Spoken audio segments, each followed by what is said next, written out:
Welcome to Liberate University. Liberate University is free educational content released for the benefit and enjoyment of all. Many thanks to our gracious family of world-class practitioners for sharing their work. So, welcome everyone. My name is Eleonora Berenyi, and today we're going to talk about breathwork. First, I would like to introduce myself. I'm originally from Hungary, and I started my spiritual journey many years ago. Probably it goes back to the 1998. There are different levels of spirituality. I feel like first you always start craving information, and I always call it you are in the sponge state when you just go to all the workshops, and then you start reading about spirituality, and you surround yourself with people, or you just intuitively end up at places like this by chance, which is usually not by chance. So this talk will be, the first half hour will be about breathwork, and then the second half, my intention was to show you breathwork. Have you ever tried breathwork before? Okay, so you tried? And can you please introduce ourselves? Can you please just throw in some names so that... My name's Jay. Jay, okay. I'm a spiritual person. I was invited here. I'm happy to be here. Okay, very good. Yes? I'm also a healer and a spiritual person. I'll say that. And we're good friends with Nori. And I had the pleasure to have her perform her amazing breathwork. And it's very powerful and very liberating. Thank you for coming. I'm really happy that you could make it. And she's coming from the west side, so I really appreciate that. It's a challenge. That shows that you are committed to your own soul. Yes, what's your name? Christian. Okay. I'm going to turn the phone. Yes, if you can please turn off your phones, then especially in the second half of the breathwork, so that we can enjoy the experience fully. Thank you, Christian. Can you please tell me some words about you? Because the others were not here. I'm a writer, comedian. I'm also really into spirituality, creativity. Mm-hmm. Okay. All that jazz. Okay, thank you. Hi. My name is Alex. Alex. I'm a mystic. Ooh. And I've done breathwork through Kundalini only. Okay. Yeah. So. But you already tried then breathwork. Yeah. Did you experience it yourself, or did you take a class? Oh, through class. Okay.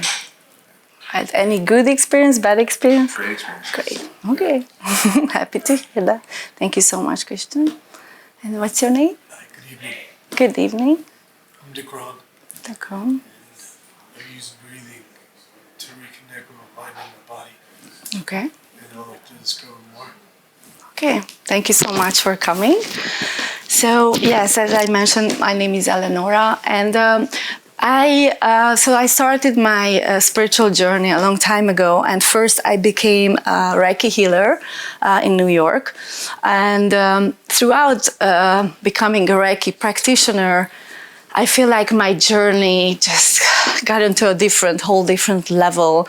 And through my spiritual journey, I was always going to workshops. I mentioned that there's the stages where the first stage you are craving for more information and then just reading and going for workshops. That was for me. I was like pretty much like a workshopaholic.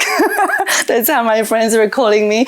That was my happy place. Like I went to workshops almost every week, sometimes twice a week, and I was discovering everything, like essential oils, and then Reiki, and then tarot reading, and I just dived deep into the whole area, and it just, I always felt really free when I went to these workshops. I felt that it really filled up all my vessels, and I was always happy and liberated. And then in New York, I went to a breath workshop, and that totally changed my mind and my whole life pretty much. However, the first experience was very scary for me.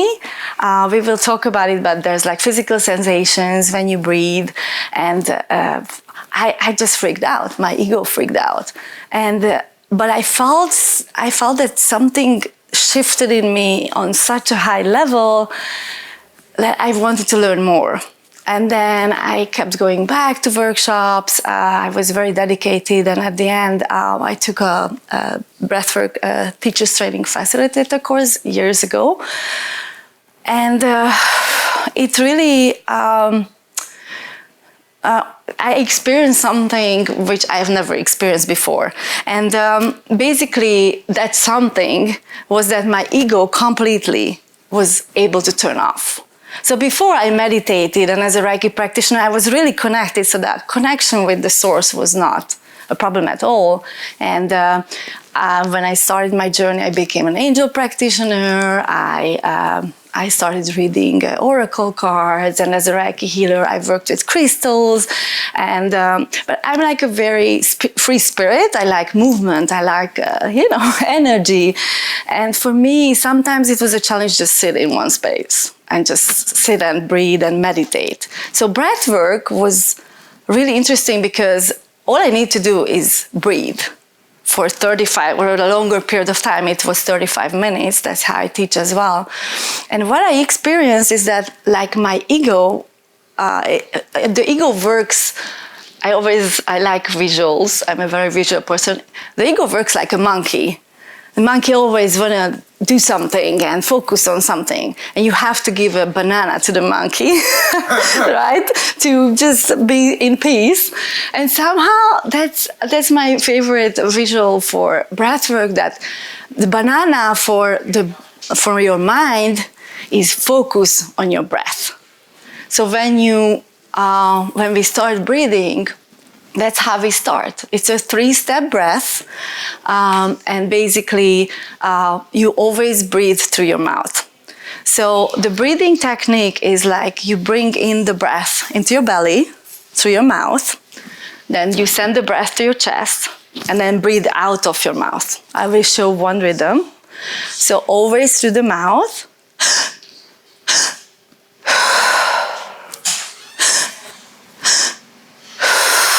Very good. So bring the energy, the oxygen into your belly. Then send the breath to your chest and breathe out of your mouth. Basically, that is breath work. It's pretty simple, right? It's very simple and it's really powerful, because when you give a task to your mind, to your ego, to focus on one thing, then basically your mind cannot do 2 things at the same time. So your soul starts working on a different level and experiencing. So you kind of turn off your ego at least for 35 minutes, because you give the banana, you give a task to your ego to focus on the breath. And then, of course, like in between, sometimes we start like self-sabotaging. That was the title of this talk, because I think I really would like to talk about it a little bit. Throughout the spiritual journey, usually people dive deep into like meditation, and they start doing things, they start manifesting, they start doing affirmations, and then all of a sudden it doesn't work according to their expectations, and they stop doing either everything, or they just hardly ever do any meditations regularly. So what I experience is that it's very important that your ego is fear-based. So I realized that deeply through breathwork. And when I mentioned that I started as a Reiki healer, I was doing Angel Practitioner, I think this was like, they always say you peel off the layers. For me, that was just diving or just kind of entering on a different level of my spirituality. And I always heard terms like love yourself and ego and fear-based. I never understood. And somehow breathwork really made it clear to me that, that's what they were talking about. So basically, your ego is fear-based. Like, your ego doesn't want you to be connected to your higher self. Your ego is in fear. And why do you think is that? Survival. Survival, yeah. Yeah, go on. Oh no, I just was going to say I took a class on anxiety and depression, and one of the things that they talked about was deep belly breathing, because that shuts off your fight or flight response. Yes. In your, I forget which part of the brain, but it literally like resets your brain and opens up so that you have more cognitive function. Very good. Just to give you some science. Very good. Yeah. So basically, ego is fear-based because your ego want to control. And the most important thing in spiritual practices, especially breathwork, is that you want to let go of control. You want to connect to your higher self. So I would like to talk a little bit about the physiology of breathwork. Basically, when you breathe in this certain rhythm, it's a very different way of breathing when you breathe naturally, right? So here you breathe through your mouth. That connects you to your heart. That's a very important difference between when you just breathe normally. Secondly, it decreases the carbon dioxide level in your blood. The pH level changes totally in your blood, and it creates physical sensation in your body. So that's why when you breathe for 35 minutes, there's going to be physical symptoms, like your hands might cramp up like this. It's called claw hands. And that was the thing when I first started. Somehow it was not mentioned. So I got like this and I totally freaked out. I'm like, what is happening? Oh my God, I'm going to die. That's the ego's first reaction. Oh my God, I'm going to die right now, here, and that's it. And that's, again, just a creation of your ego, because it goes into a fear-based mode and your ego want to stay in control. But that's totally normal. So there might be also like tingling sensation all over your body. Your temperature might change. So it can be really cold when you are in fear. And then later on when you shift some energy, and then these sensations are actually in your body, they are your blocks. So the most important thing about breathwork is that throughout our life, there's a lot of traumas in our life. Our childhood, it can be an accident, it can be really, some of us unfortunately come up from a not so easy background. And your soul encapsulates these memories. And your body stores these memories, your body and your soul. So through breathwork, the most important thing is that when you start breathing for 35 minutes, then because of these physiological changes in your body, wherever you got the stuckness, for example, in your hand or in your body, or there's a stinging sensation, that's how your body releases the blocks or traumas from your body. And it's very important also to understand that the reason why it's a multidimensional experience is that through breathwork, you activate the pineal gland in your brain. So the pineal gland is here on the back of your mind, and it looks like there's a pine cone shape gland. That's the pineal gland. Have you ever seen the ancient Egyptian Ra symbol, like the eye? So that's how exactly it looks like. And the ancient Egyptians were so clever that actually they knew that. They already were so connected that there's these hieroglyphs, and they are they portray the pineal gland. So again, the physiology behind breathing so intensively is that in the pineal gland there's a fluid, and in the fluid there are crystals. And when you breathe intensively for 35 minutes like this, in this rhythm, through your mouth, then they start moving, they start resonating, and they are condensed. So basically, there's DMT is released through this movement in your body. And that's the reason why some people might experience visions, your energy totally shifts into a different dimension. You can have, like many levels of experiences depending on how long you are practicing breathwork, but definitely you can have visions and you can get messages and you get connected through this breathing to your higher self. It's very important because that's why when I teach breathwork, I emphasize that you can get into a state where everything falls off, like all your ego-based fear, everything, your self-sabotage, the fact that you know what you need to do, but you don't do it. After breathwork, you get so clear because of the activation of the pineal gland. That's kind of imagine as if it was like a direct connection between your soul and a higher dimension and your higher self. So you will just know. You finish breathwork, you come out, everybody feels really like amazing, and then all of a sudden you just get clear about all your self-sabotage, all your procrastination, or the stories of the ego that, I'm not good enough, or I will do it tomorrow. Those are all like self-sabotaging methods of the brain.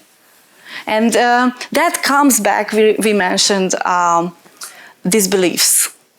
So because of your disbeliefs from a childhood, it's important to see, because again, I understood it like after many, many years, that it's very complex. People give up because the affirmations doesn't work. But the affirmations don't work. The affirmations don't work because there's a deep-seated disbelief that you are not good enough.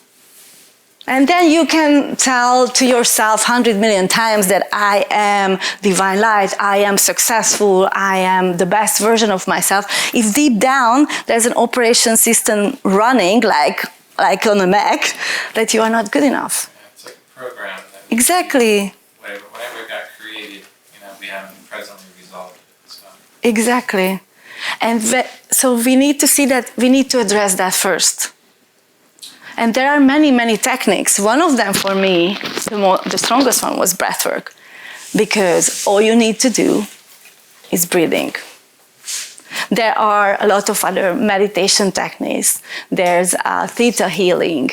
You can do regression.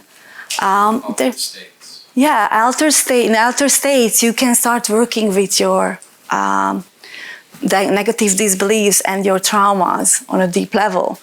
But what I found that when I lay down to breathe, it really cuts through everything. And it was really powerful for me because especially throughout the level 4 training, we really dig deep. And I remember I was like, before breathing, I set this intention, I'm gonna breathe on my relationship. And I started breathing, and all of a sudden, in the middle of the breath work, a very painful memory came up about losing my grandmother. And that again hit me, that wow, this is something so powerful that your soul knows. And I feel that's why I'm so enthusiastic about facilitating breathwork, because your soul knows. Your soul knows exactly what you need to work on. All you need to do is breathe. And whenever the voice comes up that, this is, why am I here? I'm wasting my time, it's not working, I'm hungry, I have to go to the restroom. That's your ego. So I always encourage you, and we're gonna breathe together, that when you get again those messages from your ego, just go back to your breath and say thank you, thanks for sharing. I still wanna keep breathing, and then you will experience something very powerful. And I would like to mention also the fact that as a Reiki healer or a breathwork facilitator, for me, my mission and my vision is to raise the frequency of Earth and within people, and help people realizing their own healing power within. It's very important. So I always emphasize that. I am a breathwork facilitator. I'm gonna hold space for you right now. And I think, again, that's the other reason why I'm totally in love with breathwork, because you're gonna do the work. And I will hold space.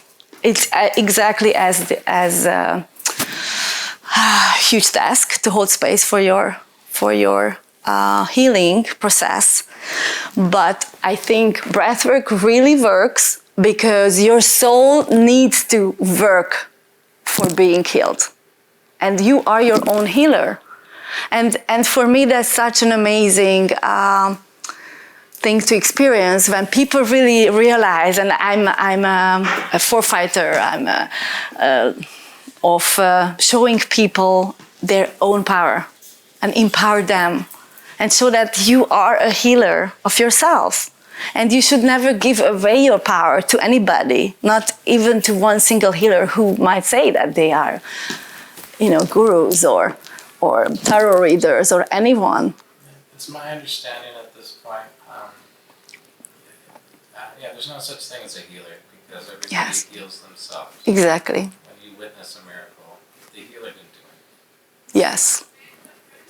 You just help the connection, help you resolve. Yes. Whatever you needed to resolve. When you say ego, would you accept it as the same as like our conscious awareness? I learned that from my teacher, and I like that phrase that your ego is your personality. So your ego might be higher, always above your, or trying to control, that's the best word. Your ego is trying to control your soul or anything in your reality. Yeah, it gets in the way of everything. Yes. Our subconscious is our best friend. Like yes. You said, it knows exactly. But when you say our ego is fear-based, I don't think that's necessarily true.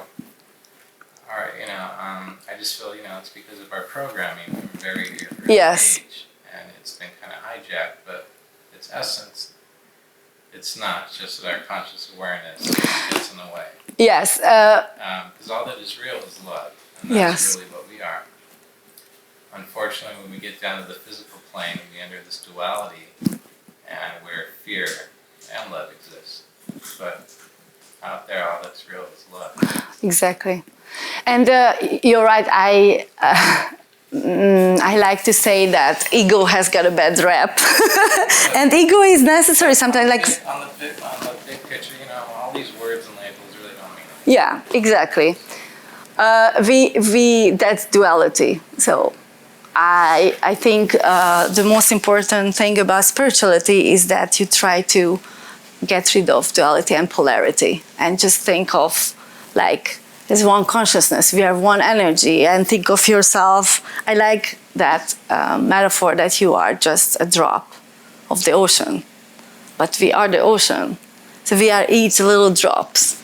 And I think, thank you so much for mentioning that, because also I believe in that only love matters. So at the end, but love is here. And this is that's my favorite thing, what I learned, that when you are talking about yourself, how you point to your body. How do you, when you say me, how do you talk about yourself? Where do you put your hands? Me. When you talk about yourself, you put it here. And I think that's beautiful because that's your heart. Well, there's two things going on, our hand and our heart. It's a very sacred center. And that's us. Yes. So that's what I experienced through breathwork, and basically to go back to your heart, that will give you always the answer. So when you start working with your breath daily or do any kind of meditation which brings back to your own heart, bring you back to your own heart, you will have the answers. And I would like to mention one more thing, because I think it's very important regarding spiritual practice and manifestation and working with your own inner power, to understand that we are the aspect of the divine. Because I think many people don't really understand that. We are one aspect of the divine God or goddess. We are a divine light. And that's why you can heal yourself. Because it's in you. And when you cultivate that connection, then you can create anything. So what I experienced is that when you work with your breath, first of all, your soul is guiding you where you need more healing. So you follow your breath. You are releasing through breathwork. You are releasing traumas, blocks from your body and from your soul. It's very important. You might cry at certain point throughout the journey. We will shout out, we will yell together, which is amazing because it releases a lot of energy. Many people don't even, never ever give out even one single shout in their life. They just they are suppressing, and they suppress everything here. So when you, for example, shout, that activates your throat chakra. Then also, like at certain points, I encourage you to giggle and laugh. That opens up your heart and shifts your vibration. And basically what I would like to encourage you when we start breathing is to surrender. If your body feels like, I'm really stuck, I really feel like it's just painful, that's when your body is releasing your wounds and your blockages. So move your body. I will go around, I do shamanic breathwork, I move the energy. I always like to interfere with your process at the end, or whenever I really feel that there's stuckness, then I can help and go there and move the energy. But for me, it's important that I am holding space for you. And I will use essential oils. They are organic, beautiful. My teacher grows all the plants on his own land, and he's got the connection with everything which is in the bottle. I'm very grateful for him because they also activate different energies in the body and help you move the energy and pain from your body and from your soul. So I would encourage you that while we are breathing, just surrender and go with the flow. If you need to move your body, move your body. If you need to cry, cry. I will create a very space container for your healing. And you are, when we start, we will open up the energy, and you are safe to, you are held. You are being held. Yeah, so I think in a nutshell, that's what I wanted to mention about breathwork. I would like to ask if there's any questions about breathwork, about spirituality, about anything, then you are more than welcome to ask. And there's actually I don't know if you need the microphone, but anybody? I'm just curious about the actual breathwork technique. You mentioned just belly and chest. And out of the mouth. Do you ever go up to the head? Yes, I started experimenting with that. There's different teachers who go up to the crown. I started doing that in my private practice. You are more than welcome to do that. And actually, I started incorporating because of my private practice, because it's like an open book. Like, you are your own healer. You experience sometimes there are different healing methods regarding breathwork when they put together 3 different healing. There's shamanic healing. So I do that. And then also at the end, we will hold in the breath for 1 minute. And then in the last, at the end of the breathwork, this is going to be a 20 minutes breathwork because it's an introductory session about breathing, but usually we breathe longer. But I really wanted you to show the beauty of breathwork and experience it, because even after 15 minutes or even after 10 minutes, depending on your body and your soul and your experience, you will feel shift. Yes. Is it like how sharp of a breath is it? Is it like a hiccup, or is it like a deep sigh in? Okay, so usually I like to breathe as deep as possible and as fast as possible. Obviously, it's a 35 minutes breath, so it's very hard work. But I always encourage you, like, there is a difference when you breathe like for 35 minutes or when you breathe like that's how I would breathe. Like, try to bring in but don't put as much effort on like, oh my God, I'm breathing wrong. Because again, there's no right or wrong. There's no right or wrong. You breathe, just bring in as much oxygen into your belly and send it up to your chest as possible, and then breathe out of your mouth. Okay? So it's not 2 breaths. It's 1 breath here and... No, it's basically, sometimes they say 2-step or 3-step. They call it different ways. I call it 3-step breath, but it's basically 1, 2, and 3. So you... Second time you take another... You bring up, it says, yes. So you take it's kind of, yes, there's a pause between the 2, and then you send up the breath here. And then I will go around the room, and I will also encourage you, when I see that people stop breathing or like the breathing gets more shallow, I might just help you and help you with the rhythm. And because it's not an easy task, you will want to get just check out. So definitely I will try to bring you back. But I also experienced that throughout my practice, that it's a beautiful space and it's a flow. So everything is... That's again ego-based, that, if somebody doesn't show this big emotion or doesn't breathe the way I want them to breathe, then it's not good. I don't agree with that. Of course, it's a process, and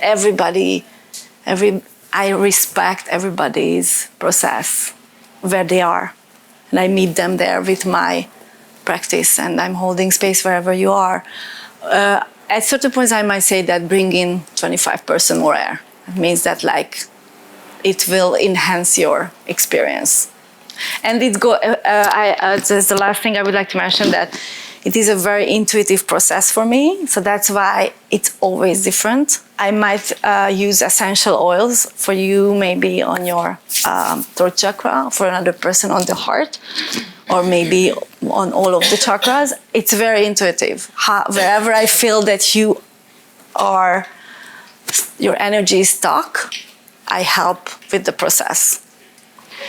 The music is very important because this is a breathwork journeying. So the music will lead you through a journey as well. And there's a reason for that. Yes. Yes. Where does breathwork originate from, or what's the lineage? Or so basically, this university? I teach breathwork from David Elliott. He invented this specific method. There's many thousand different variations. All the indigenous cultures have breathing techniques. Yes. There's shamanic breathwork, which might be that they are breathing not through in this 3-step. I always believe that because I asked that questions too. I was teaching shamanic, like specific different way of breathing than the 3-step, and I experienced it myself. And at the end, I believe it's the destination is the same. You use a different bicycle. That's okay. Are you ready? Thank you for being a part of this class. We hope to see you at the next one.